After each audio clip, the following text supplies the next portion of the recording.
Palavra de Deus. E a melhor forma de começarmos este momento, de começarmos este tempo, é orando, pedindo para que Deus fale aos nossos corações, pedindo para que Ele, por meio de Sua palavra, ministre o querer dEle, a vontade dEle, a visão dEle em nossos corações. Para que isso aconteça, é necessário que tiremos de nós as marcas que carregamos no pecado não confessado. A palavra de Deus diz em Isaías 59, que os olhos do Senhor não estão fechados para que não possamos ver, suas mãos não estão encolhidas para que não nos possam socorrer, mas antes são os nossos pecados que fazem divisão entre nós e o nosso Deus. Portanto, neste momento, eu quero convidá-los a fecharem os seus olhos e a confessar os seus pecados a Deus e clamar a Ele perdão. Dê nome aos seus pecados. Peça perdão por cada um deles e depois clame, para que por meio da misericórdia do nosso Senhor e Salvador Jesus Cristo, Ele venha falar aos nossos corações. Ele venha ministrar o querer, a vontade dEle em nossas vidas. Porque é a vontade dEle, é a palavra dEle, que nos liberta, nos transforma e ressignifica a nossa existência e a nossa razão de viver. Feche seus olhos e fale com Deus neste momento. Quero te agradecer o privilégio que temos de estar neste lugar. Queremos te agradecer a oportunidade que o Senhor nos dá de ouvir a Tua palavra. Mas que queremos também pedir perdão pelos nossos pecados. Queremos pedir perdão por todas as vezes que viramos as costas para tudo aquilo que o Senhor já nos ensinou. Tenha misericórdia de nós, Pai. Nós fazemos das palavras de Paulo as nossas. Nós não passamos de trapo de imundície, Pai. Se não for a Tua graça, se não for a Tua misericórdia, se não for o Seu amor sobre a nossa vida, Pai, nós já teríamos sido consumidos. Por isso, em nome de Jesus, nós clamamos ao Senhor, perdoe os nossos pecados, ó Pai. Transforme a nossa vida, lava-nos com o sangue do Seu Filho Jesus, ó Pai. Em nome de Jesus, o nosso desejo nessa noite é ouvir a Tua voz. Tenha misericórdia de nós, ó Pai. Use a Tua palavra, que o Teu Espírito venha ministrar nos nossos corações. Nós queremos Te ouvir. Os nossos corações clamam, ó Pai, pela Tua voz. Em nome de Jesus, tenha misericórdia de nós. E fale, Senhor, através de mim, apesar de mim, e muito além de mim. Em nome de Jesus, é essa oração que fazemos. Amém. O título da reflexão dessa noite é Missão de Vida. Eu vou começar uma frase e peço para que a igreja complete, ok? Vamos lá? Ser ou não ser? Esta é uma frase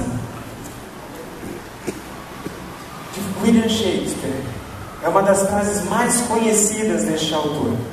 E ela aparece em uma peça, em um teatro intitulado Hamlet, que é uma tragédia de vingança.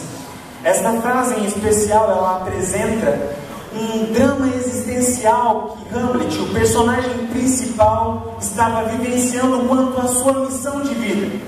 Embora o trecho mais conhecido seja o ser ou não ser, Hamlet completa a sua dúvida, deixando de maneira bem clara qual era a questão que ele se indagava.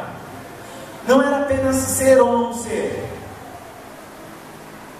A questão era a sua missão.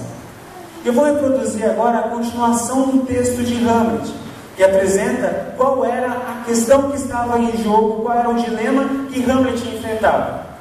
Diz o seguinte: ser ou não ser, eis a questão. Uma tradução possível é: a questão é a seguinte, that is a question. A questão é o que vem pela frente. É melhor aguentar na cabeça as pedradas e flechadas do azar que se apresenta para você, ou pegar em armas contra um mar de problemas e enfrentá-los e acabar com eles.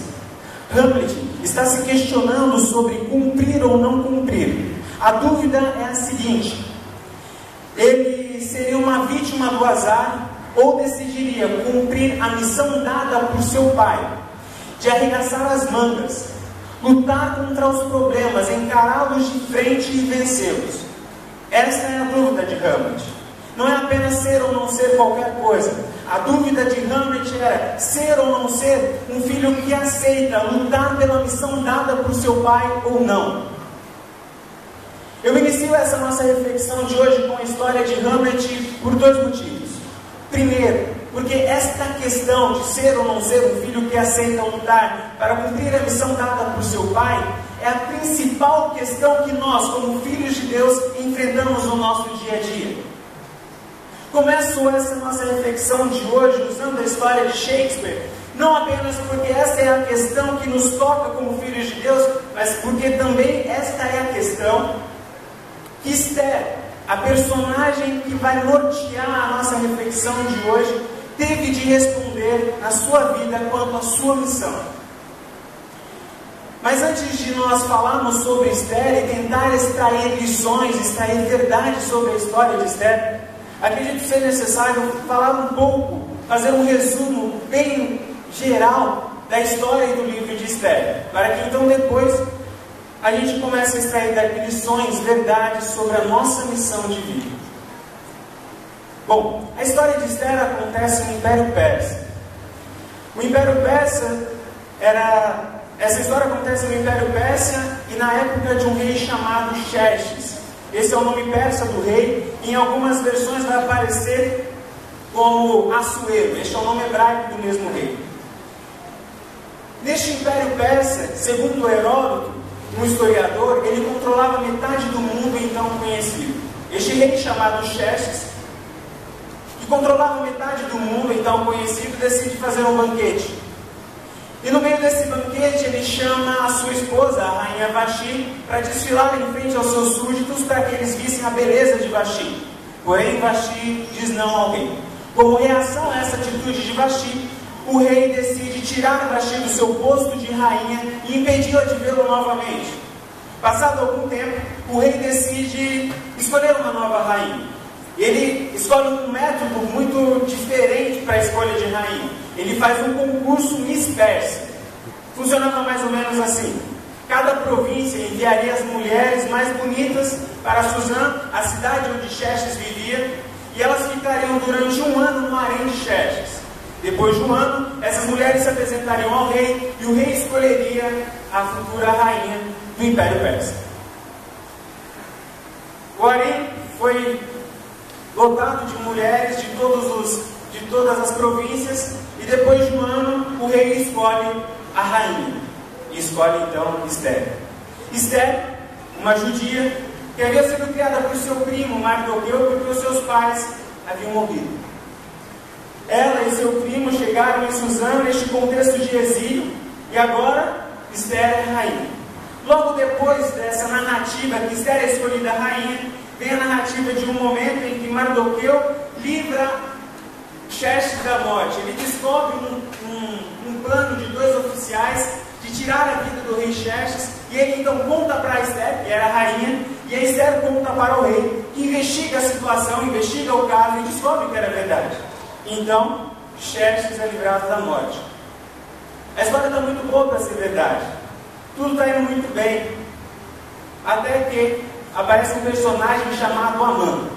Amã aparece logo depois dessa história de Mardoqueu, o primo de Esther. Amã assume e é promovido a uma posição mais elevada de todos os nobres do reino. A posição que Amã assume é tão elevada que todas as vezes que ele passa por alguém do reino, as pessoas se prostram perante ele, exceto Mardoqueu. Isso incomoda tanto Amã, incomoda o ego dele, o tipo dele, a posição dele, que ele pensa consigo, eu preciso acabar com a vida de Mardoqueu. E não apenas acabar com Mardoqueu, mas acabar também com todo o povo de Mardoqueu. Porque não apenas Mardoqueu, mas todo o povo judeu não se prostrava perante Amã. Então ele elabora um plano. O plano de Amã consistia no seguinte: oferecer uma propina de 350 toneladas de prata. Abrindo parênteses, vejam que isso não é de hoje. Ele oferece uma propina de 350 toneladas ao rei de prata, 350 toneladas de prata ao rei, para que o rei assinasse um documento que desse a todo o Império Persa o direito de executar os judeus e ficar com seus bens. Ele chega com essa proposta, o rei aceita a proposta e diz a Amã: pode fazer o que você quiser, do jeito que você quiser. Ele faz um sorteio, escolhe uma data para que a execução acontecesse e solta este documento assinado pelo rei, com o anel do rei, por todo o Império Persa. Quando esse documento chega na mão de Mardoqueu, o primo de Esther, ele rasga suas roupas, ele veste um pano de saco, joga cinzas na cabeça e sai chorando e gritando por toda a cidade, por toda a província. E a razão pela qual ele chorava era porque tanto ele quanto o seu povo iriam morrer. Havia sido decretado um genocídio do povo de Israel. Neste momento que Mardoqueu sai chorando, ele para na frente do palácio. Esther fica sabendo que o seu primo está na porta do palácio e manda um oficial para saber o que estava acontecendo com o seu primo. Então Mardoqueu fala para o oficial enviado para Esther: olha, o que aconteceu é o seguinte, foi expedido um decreto do rei que vai acabar com toda a nação de Israel que está aqui. Ele pegou essa cópia, colocou na mão deste oficial e enviou para Esther. Abra sua Bíblia aí em Esther capítulo 4. E a gente vai ver no verso 8 que Mardoqueu disse para Esther não apenas o que estava acontecendo, como também deu a ela, ofereceu para ela essa possibilidade de cooperar na missão de salvar o povo de Israel. Esther capítulo 4, verso 8.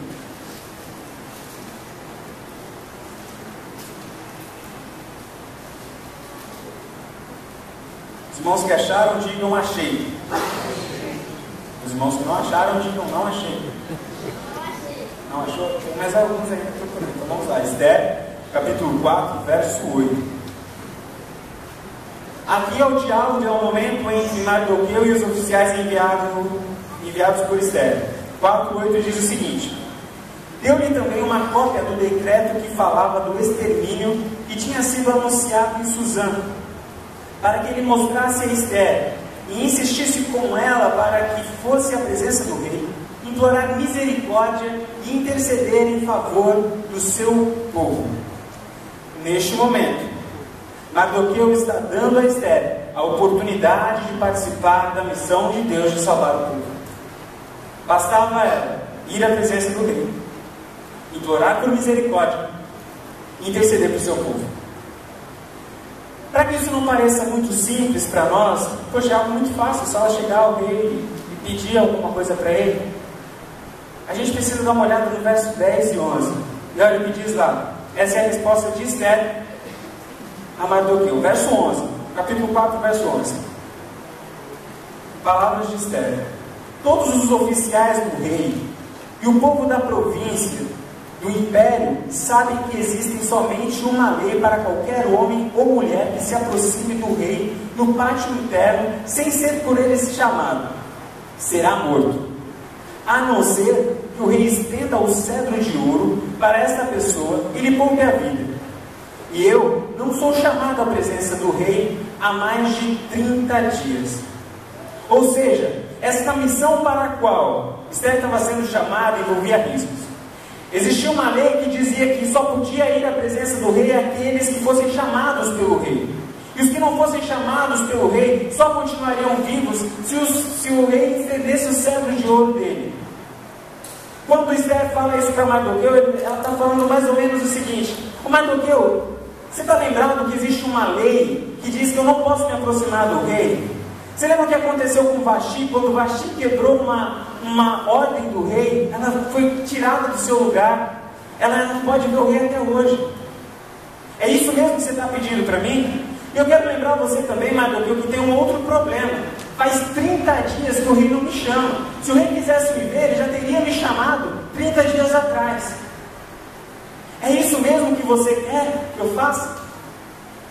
Neste momento, exatamente neste momento, Esther se depara com o mesmo dilema de Hamlet: ser ou não ser. Um filho que decide lutar para realizar a missão dada por seu pai.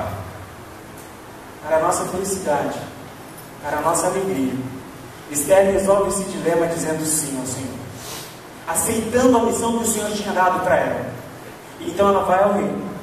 O Senhor concede graça ao coração do rei e ele ouve Esther. e a vida do povo de Israel é poupada.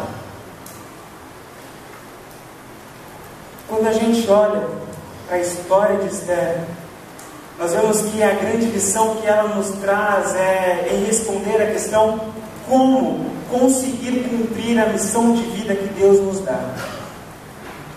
Essa é a grande contribuição que a história de Esther tem a nos dar hoje. Encontrar um caminho para dizer sim para aquilo que Deus está colocando em nosso coração, em nosso caminho, para a missão que o Senhor está nos chamando. Porém, se a sua questão é anterior a esta, não é como dizer sim a Deus, mas é qual é a minha missão, eu vou tentar, de maneira bem objetiva e bíblica, resolver essa questão sobre qual é a sua missão. Muitas vezes a gente tem essa dúvida: qual é a missão que Deus tem para mim? Qual é a missão que Ele escreveu, que Ele desenhou exclusivamente para mim? De maneira bem objetiva e de maneira bem bíblica, quero dizer para os irmãos, quero dizer para você, que Deus não tem uma missão para você. Deus não tem uma missão para você. Deus tem a própria missão, e Ele te chama para participar dessa missão. Ele tem a missão de Deus, e a missão de Deus é salvar a humanidade. E entenda este salvar no seu sentido mais amplo e completo. Salvar a humanidade tanto do inferno pós-morte, quanto do inferno em vida que muitas pessoas vivem, que é marcado pelo vício, marcado pelo pecado, marcado pela culpa, marcado pela injustiça, marcado pelo desamor, marcado por todos aqueles traços do velho homem que ainda existe em nós. Esta é a missão de Deus, e é para isso que Ele te chama. Vejam como isso é claro em toda a história do povo de Deus.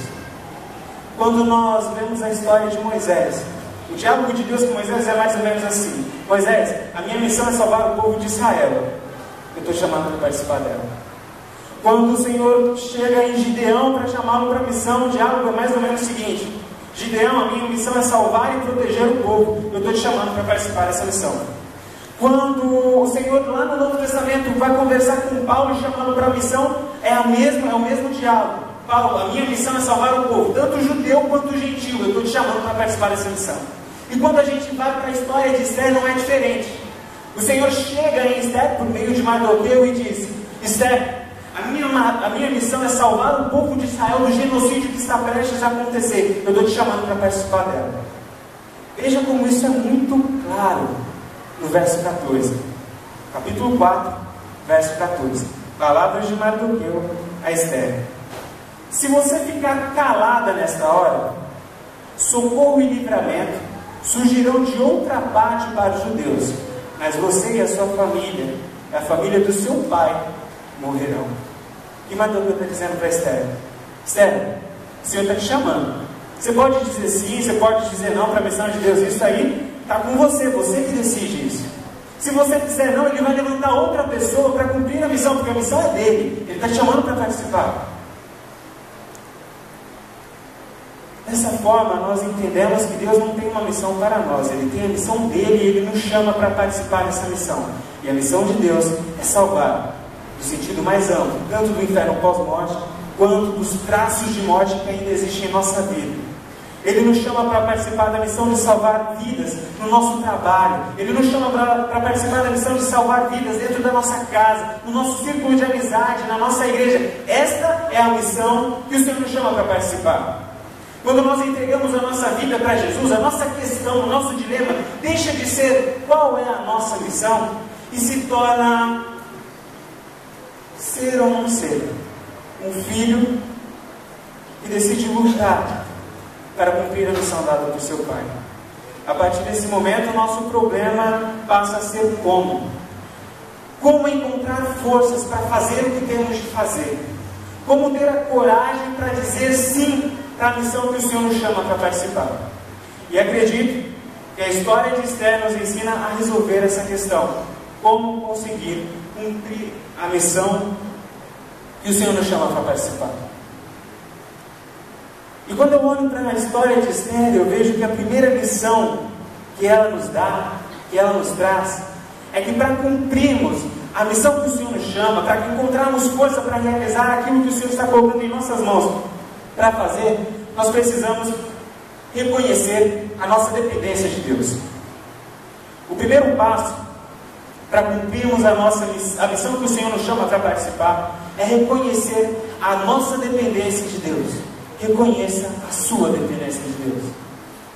Veja essa verdade expressa no capítulo 4, verso 16.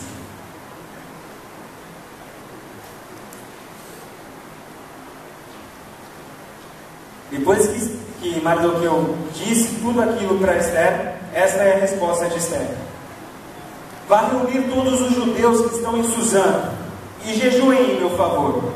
Não comam nem bebam durante 3 dias e 3 noites. Eu e minhas criadas jejuaremos com vocês. Neste momento, Esther está reconhecendo para si mesma e para toda a nação, para todo o povo de Israel, que ela dependia de Deus para cumprir a missão para a qual ela estava chamando. O jejum individual no Antigo Testamento era praticado quando as pessoas se viam oprimidas, quando elas se viam pequenas frente a uma crise que estava por vir. Ela entendia que só o poder, só a orientação, só a graça de Deus poderia livrá-las naquele momento. O jejum de maneira coletiva, ele era praticado pela nação de Israel todas as vezes que havia um perigo de destruição, seja por meio da guerra ou seja por meio de uma praga. Não apenas em momentos de perigo iminente, como também quando eles enfrentavam luto. E no meio do luto eles falavam: Senhor, nós precisamos da tua graça, precisamos da tua força para seguir em frente. Não apenas no momento de luto, não apenas no momento de perigo iminente, também eles praticavam o jejum coletivo como parte do rito de expiação dos seus pecados, quando eles olhavam para trás e viam os erros cometidos e falavam: Senhor, nós precisamos da sua graça sobre a nossa vida. Todas essas situações em que o jejum era vivenciado, que o jejum acontecia, eram momentos em que o homem ou a nação dizia: Senhor, nós somos incapazes de seguir em frente, nós dependemos de Ti, nós dependemos da Sua força, nós dependemos da Sua orientação, nós dependemos da Sua intervenção. Em síntese, jejum nada mais é do que essa expressão de total dependência de Deus. É o ato de esvaziamento do nosso senso de autossuficiência.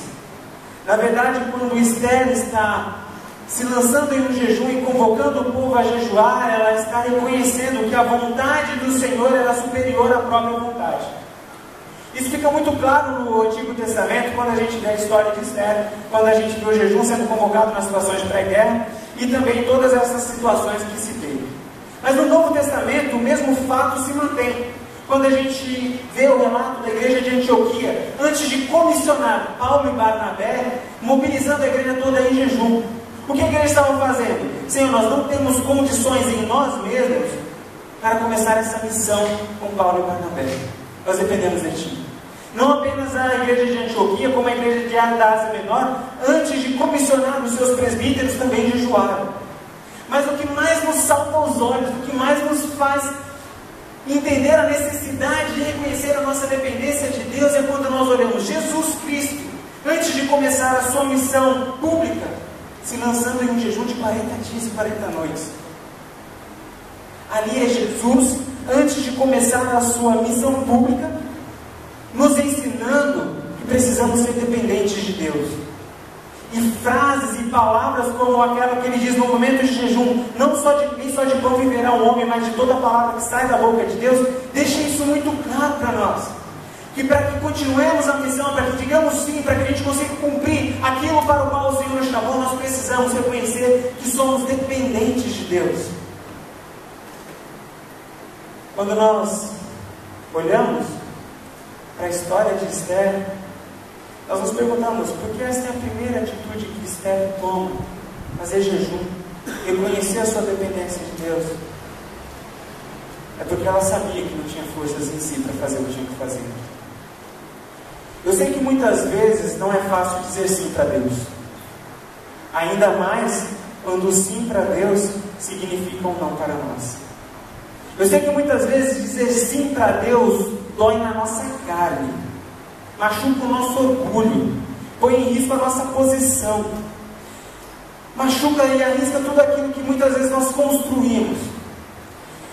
E o desafio é tão grande, a missão é tão grande que quando tentamos com as nossas forças, ou nós não aceitamos, ou desistimos no meio do caminho. E a razão pela qual fazemos isso é muito simples. É porque nós não somos competentes em nós mesmos para realizar aquilo para o qual o Senhor nos chamou. Nós não temos forças para perdoar como Deus quer que perdoemos. Para nós, perdoar é algo que foge da nossa racionalidade. Nós não temos força suficiente para nos libertar dos nossos vícios como Deus quer que nós sejamos libertos. Isso não está em nós. Nós não temos forças suficientes para abandonar as situações que são diferentes da vontade de Deus. Nós não temos força suficiente para arriscar os nossos títulos, para arriscar a nossa posição, para arriscar a nossa situação de conforto por amor ao Evangelho. Nós não temos forças em nós para cumprir isso. E tudo isso se configura como missão de Deus, como missão de salvar a nós, como missão de salvar aqueles que estão à nossa volta.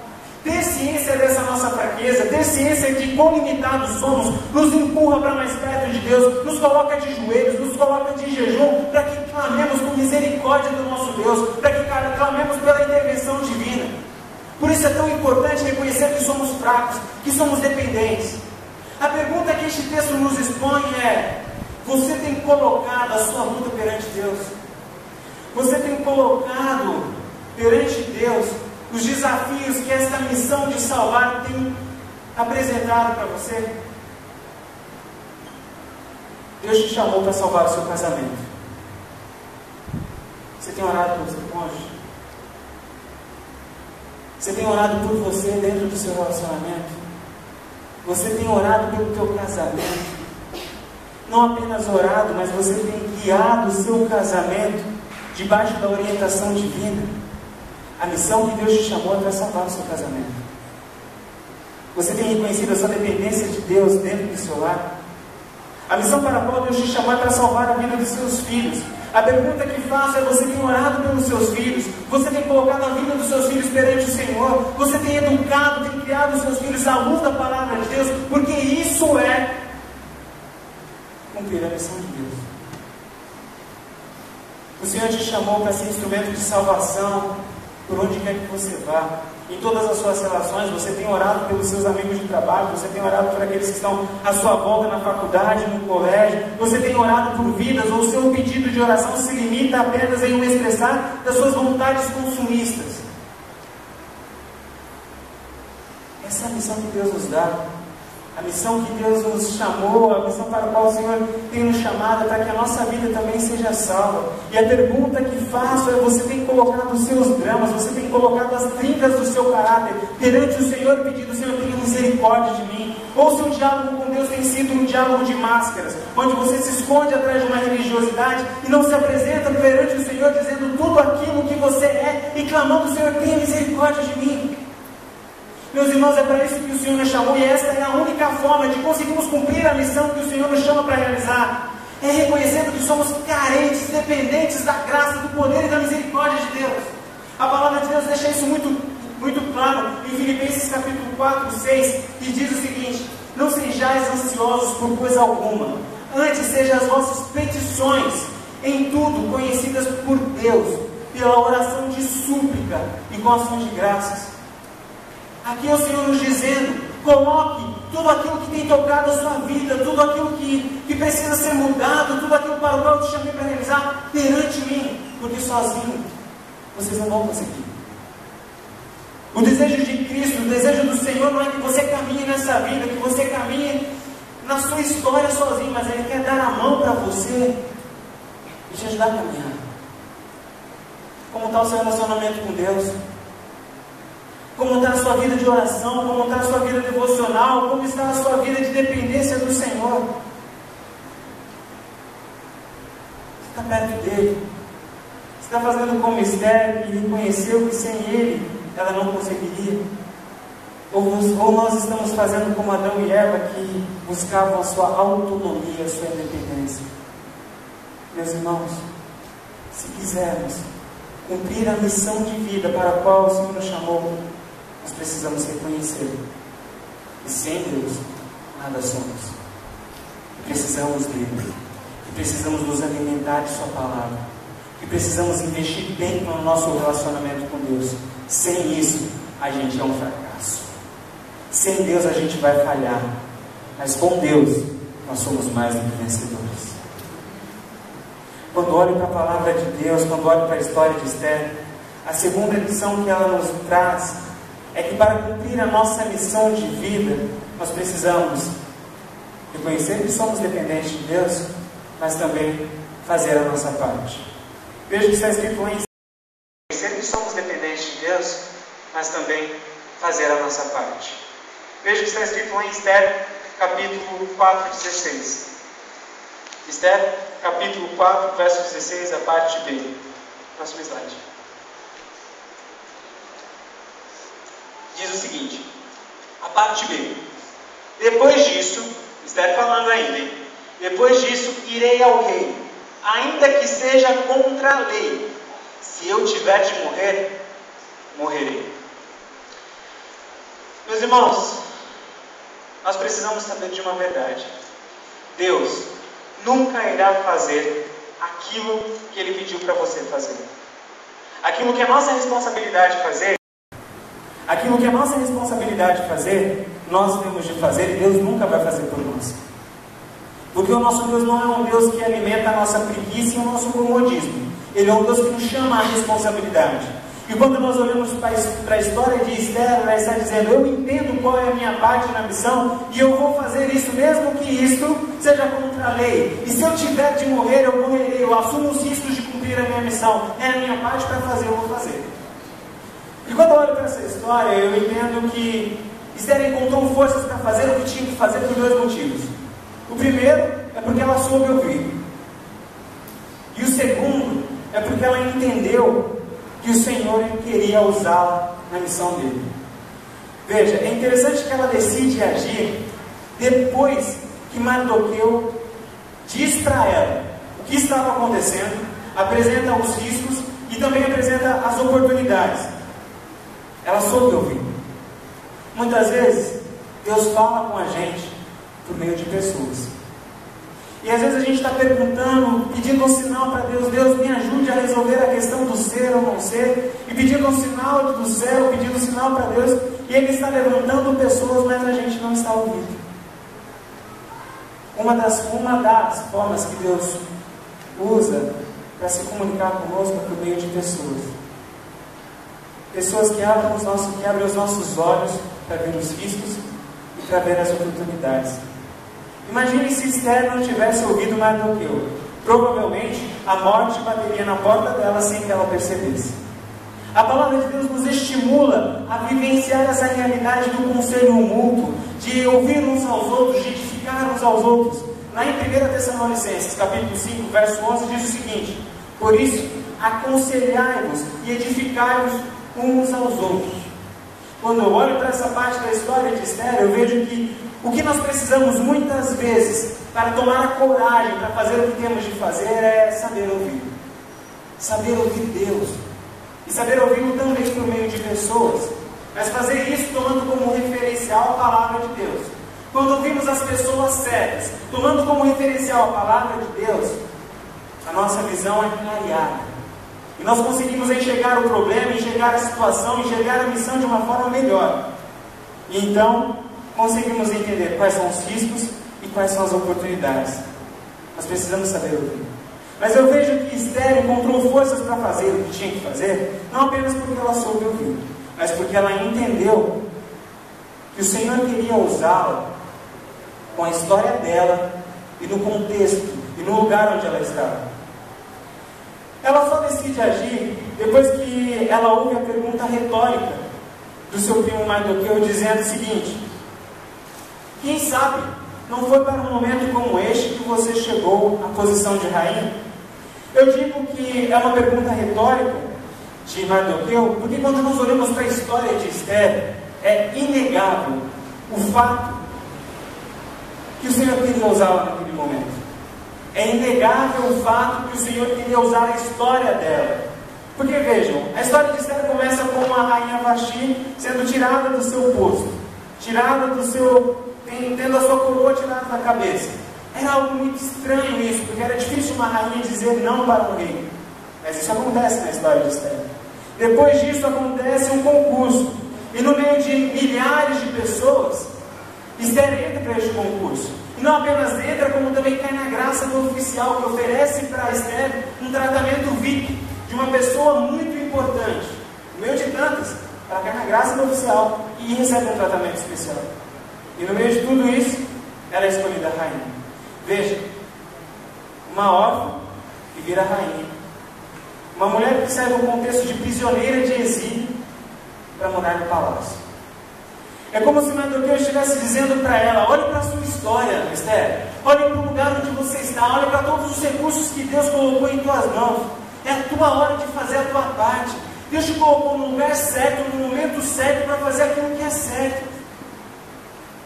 Você acha, Esther, que Deus fez tudo isso à toa? Você acha que Ele te deu todos esses recursos para nada? Quando Esther ouve essa pergunta retórica de Mardoqueu, ela chega à seguinte conclusão: Deus quer me usar. Esther, ela reflete sobre os seus problemas, ela reflete sobre a sua história, ela reflete sobre a sua infância. Ela para um pouco, ela pensa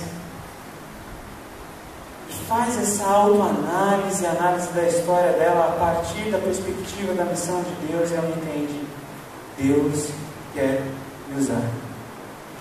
Essa mesma pergunta que Mardoqueu fez para Esther, ela vem para nós hoje. Será que Deus abençoou a nossa história como abençoou? Nos dotou de dons, de talentos como dotou?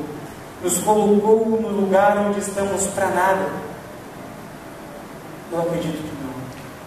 Muitas vezes nós usamos a nossa história e o nosso contexto como uma desculpa para dizer não para a missão que Deus nos chama. Mas quando nós olhamos para a história de Esther, nós vemos que a nossa história e o nosso contexto, quando colocados na mão de Deus, não são desculpas para dizermos não a Deus, mas na verdade, quando a nossa história e o nosso contexto são colocados na mão de Deus, elas são ferramentas para mudança, transformação e salvação de vidas.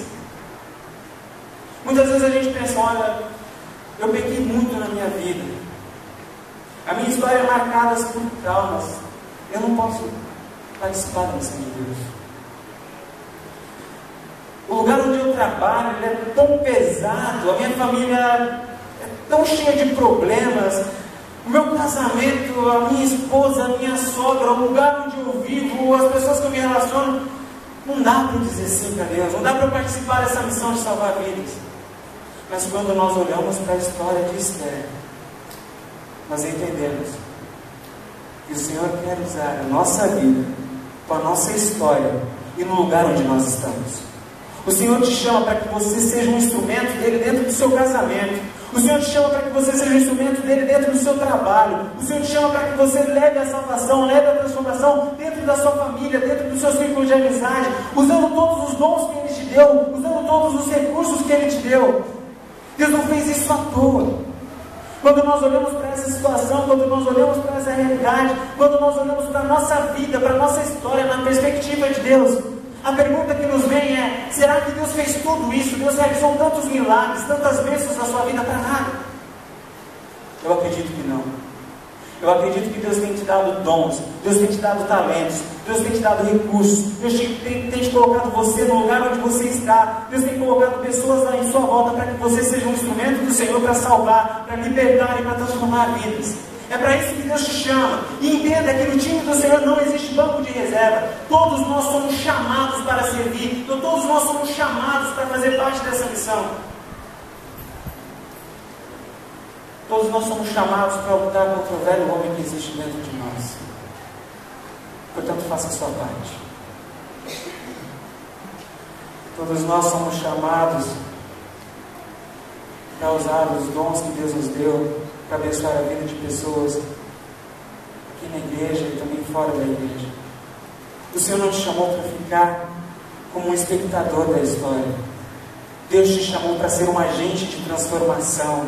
Lembre das palavras de Jesus Cristo que falou: vós sois o sal da terra e a luz do mundo. Nós somos chamados para fazer diferença. Nós somos uma geração que foi escolhida pelo Senhor, chamada pelo Senhor, para fazer a diferença, levando salvação, levando amor, levando cura, levando a transformação, algo que o Senhor Jesus fez enquanto estava aqui na terra. Ele nos chamou para continuar aquilo que Ele começou. Portanto, faça a sua parte. Entender qual é a nossa parte nessa missão e decidir é extremamente importante para que a nossa vida tenha sentido. Para que a nossa vida não se limite a correr atrás de coisas fúteis, que perecerão com o tempo.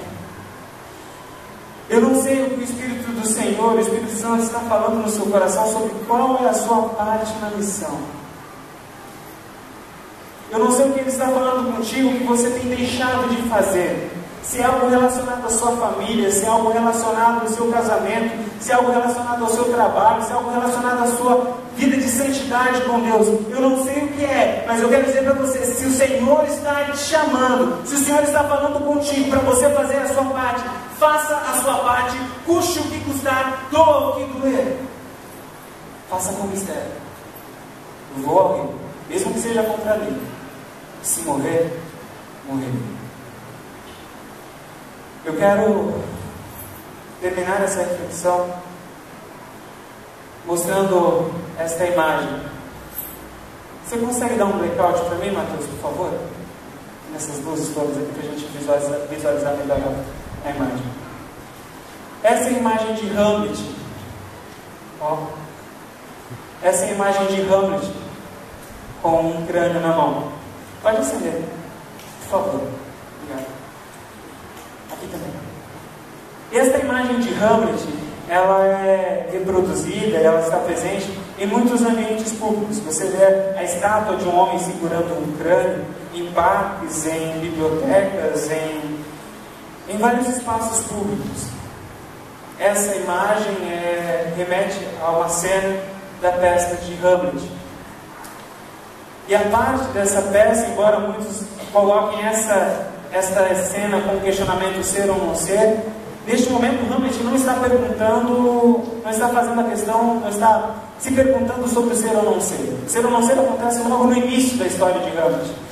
Esta é uma das últimas cenas da peça de Shakespeare. Neste momento, Hamlet está dentro de um cemitério. E ele vê um coveiro dentro de uma cova. E mexendo ali, ele joga um crânio para fora. Ele olha aquele crânio e ele pergunta para o coveiro: de quem é este crânio? E ele fala: é de Eurico. Eurico era o bobo da corte do castelo de Hamlet. Eurico participou de maneira muito ativa da criação de Hamlet. Eurico muitas vezes fazia Hamlet sorrir, brincava com Hamlet, colocava Hamlet nos ombros e saía correndo com ele dentro do castelo. Quando Hamlet ouve que aquele crânio era de Eurico, ele pega o crânio na mão e começa a refletir sobre aquela imagem que ele estava sendo exposto. E ele olha para os buracos dos olhos daquela caveira e ele se pergunta: onde estão os olhos que estavam que cuidavam de mim, que olhavam para mim, que muitas vezes fizeram os meus olhos brilhar. Ele olha para aquela arcada dentária e ele fala: onde está aquela boca que muitas vezes me beijou, que muitas vezes contou histórias para mim, que muitas vezes me fez sorrir? Onde está a boca que estava aqui? Onde estão os ombros que muitas vezes me carregaram correndo pelo castelo e me fizeram sorrir como ninguém dentro daquele castelo me fez? Ele então chega à conclusão que tudo tinha virado pó, argila e tijolo. E ele então começa a refletir sobre isso. E a conclusão que Hamlet chega é que não importa se você é um bobo da corte, ou se você é um príncipe, ou se você é um rei, no final, todos nós viraremos pó, argila e tijolo. Mas quando nós olhamos para a história de Esther, vemos que ela tem um final diferente. Vemos que a história de Esther não se resume a um processo de virar pó, argila e tijolo. A Esther se eterniza em nossas histórias.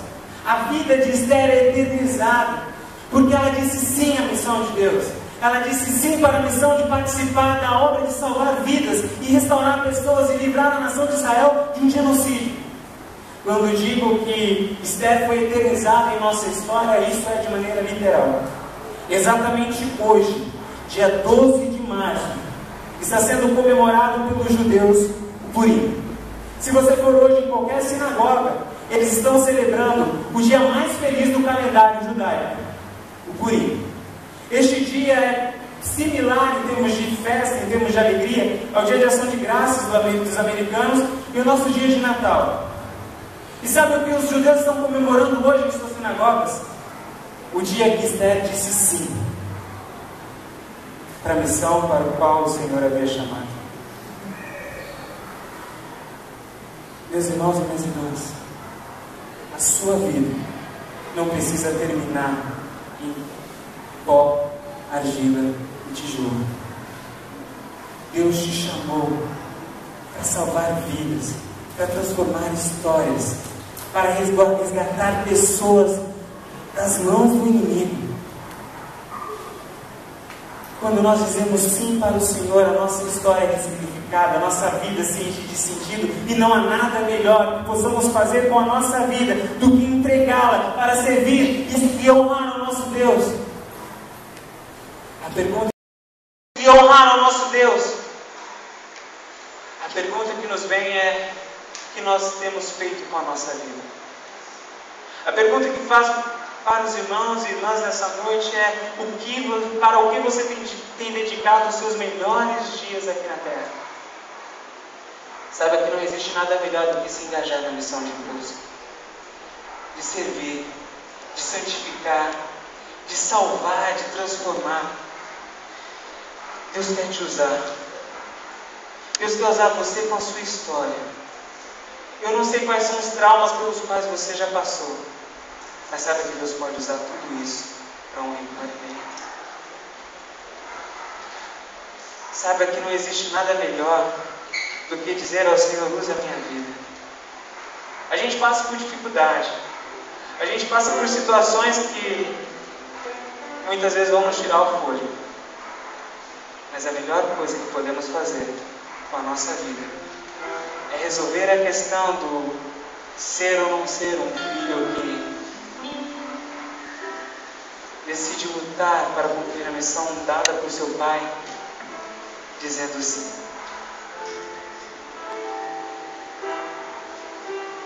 Se o desejo seu nessa noite é entregar a sua vida a esta causa para a qual o Senhor está te chamando, conheça a sua dependência de Deus e faça a sua parte. Essa é uma mensagem que é tanto um convite para você entregar a sua vida para Jesus, como também é um confronto, é uma palavra que nos faz refletir sobre as nossas atitudes como filhos de Deus. Se alguém parasse você na rua e perguntasse: qual é a tua missão de vida? Qual seria a sua resposta? Se os seus filhos perguntassem para você: papai, mamãe, o Senhor existe para quê? Por que o Senhor trabalha? Por que o Senhor vai na igreja? Por que o Senhor cuida da gente? Por que o Senhor faz o que faz? Qual seria a sua resposta? A pergunta que faço nessa noite é: em que consiste a sua existência? Em um processo de virar pó ou em ser um instrumento nas mãos do nosso Senhor? A pergunta que faço para vocês nessa noite é: como você vai responder a essa pergunta? Ser ou não ser?